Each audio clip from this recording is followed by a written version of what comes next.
The referee blows the whistle. The game begins. And from the outside, a soccer match looks like 11 organized players executing a carefully rehearsed plan. From the inside, it sounds nothing like that at all.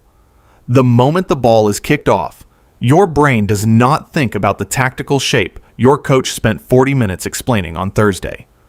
Your brain thinks, do not let the ball come to me yet. Not yet. Give me 30 seconds to figure out what is happening.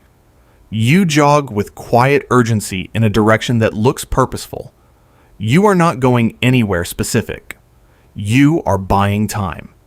Then the ball comes to you anyway. Your first touch sends it further than intended. This was not the plan. You look up immediately, not because you have identified a passing option, but because looking up is what composed players do, and you want everyone watching to believe you are composed.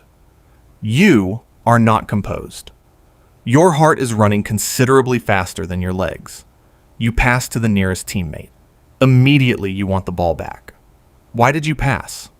You should have kept it. That was a good position. But now it is gone, and you have to move and find a new position. And where exactly to move is a question your brain answers very differently in training versus a real match with opponents who are faster and louder than you remembered from the warm-up. The other team wins the ball. Your coach is shouting something from the sideline. You hear your name. You hear a word after your name. You do not hear the instruction clearly, but you nod with total confidence as though you received it perfectly. You will figure out what it meant from context. There is a player on the other team who is very fast. You identified this in the first 2 minutes.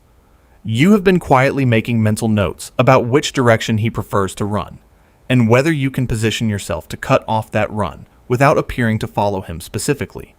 Because following him specifically would mean admitting he is a problem, and you are not ready to admit that yet. Your team wins a corner kick. Everyone moves into the box. Someone called a run in the team meeting before the game. You were in that meeting. You heard the run being called. Right now, standing in the box, looking at the corner taker preparing to kick, you cannot remember whose run it was, or where you are supposed to be. You pick a spot that seems reasonable, and try to look like you chose it on purpose. The corner comes in.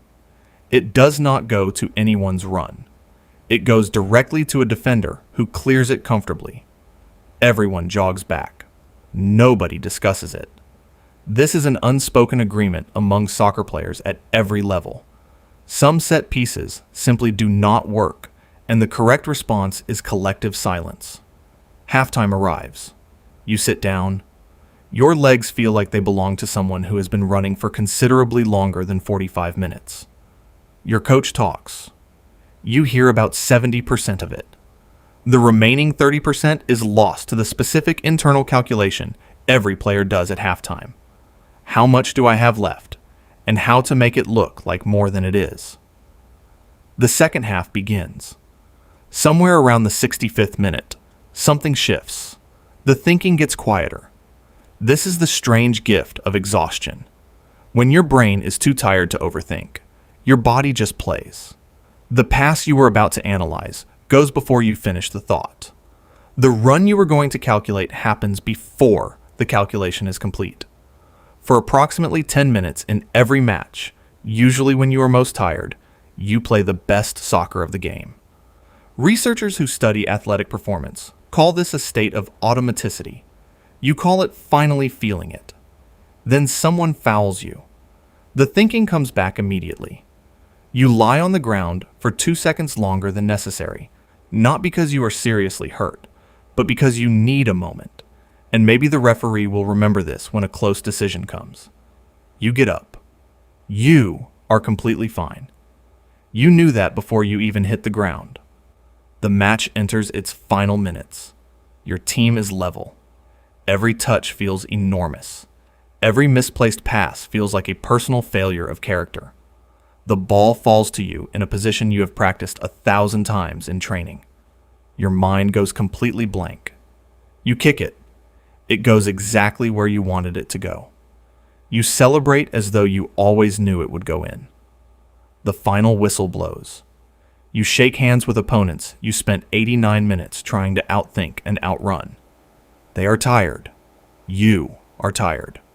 For 30 seconds, standing in the middle of the pitch, you are all just people who ran very hard and thought very loud for a very long time. What you will not say afterward is the truth, that your brain never stopped talking for a single second of that match. That soccer looks like a physical game from the outside, but from the inside, it is the loudest place you have ever stood.